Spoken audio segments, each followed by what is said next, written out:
Hello everyone, ఇది mango. ఈ summer సీజన్లో మాత్రం వచ్చే మ్యాంగో. దీనికి ఉన్న టేస్ట్ అంతా ఇంత కాదు. మామిడికాయ కోసం రాజ్యాలకు కూలిపోయాన్న సంగతి మీకు తెలుసా? ఇండియా స్పెషల్ ఫ్రూట్ ఏంటంటే మామిడికాయ మాత్రమే. ఇప్పటికి ప్రపంచవ్యాప్తంగా మామిడికాయని ఎక్స్పోర్ట్ చేసే దేశాల్లో ఇండియా ప్రథమ స్థానంలో ఉంటుంది. ఒక్కసారి మన చరిత్రకి వెళ్తే 15th సెంచరీలో బాబర్ ఇండియా మీద దండెత్తడానికి వచ్చాడు. అప్పుడు తన బాబర్ నామా అనే బుక్లో ఈ మామిడి పళ్ళ గురించి చాలా అద్భుతంగా వర్ణించాడు. తనకి ఇష్టమైన ఫ్రూట్ అని, అండ్ ఆఫ్ఘనిస్తాన్లో ఉండదని, ఇంకెక్కడ లేదని, భారతదేశంలో మాత్రమే ఉండే ఒక ఏకైక ఫ్రూటు అతి తీయదైనదని, దీని రుచిని చాలా అద్భుతంగా వర్ణనాతీతంగా వర్ణించాడు.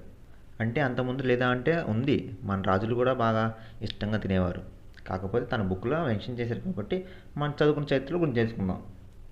మన తెలుగు వాళ్ళు అతి గొప్ప అదృష్టం ఏంటంటే బంగినిపల్లి మామిడిపళ్ళు అంటారు. మీరు వినేయమంటారు. అది ఎక్కడ కదండి, మన కృష్ణా డిస్టిక్లో ఉంటాయి. మన ఆంధ్రప్రదేశ్ అన్ని రాష్ట్రాలకి ఎక్స్పోర్టింగ్ చేస్తుంది. చాలా గొప్ప విషయం కదా. ఒకసారి మిస్ వరల్డ్ మన ఇండియాకి వచ్చేటప్పుడు వాళ్ళ అమ్మ అడిగిందంట, అమ్మ నీకేం తేవాలమ్మా అని అడిగిందంట. అప్పుడు వాళ్ళ మదర్ ఒకటే మాట అన్నారట, వచ్చేటప్పుడు మామిడి పళ్ళు తీసురండి అని ఇంగ్లీష్లో చెప్పిందంట.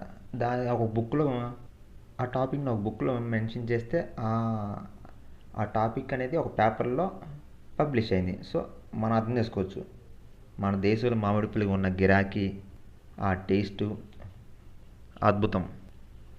థ్యాంక్ యూ అండి. Please subscribe my channel.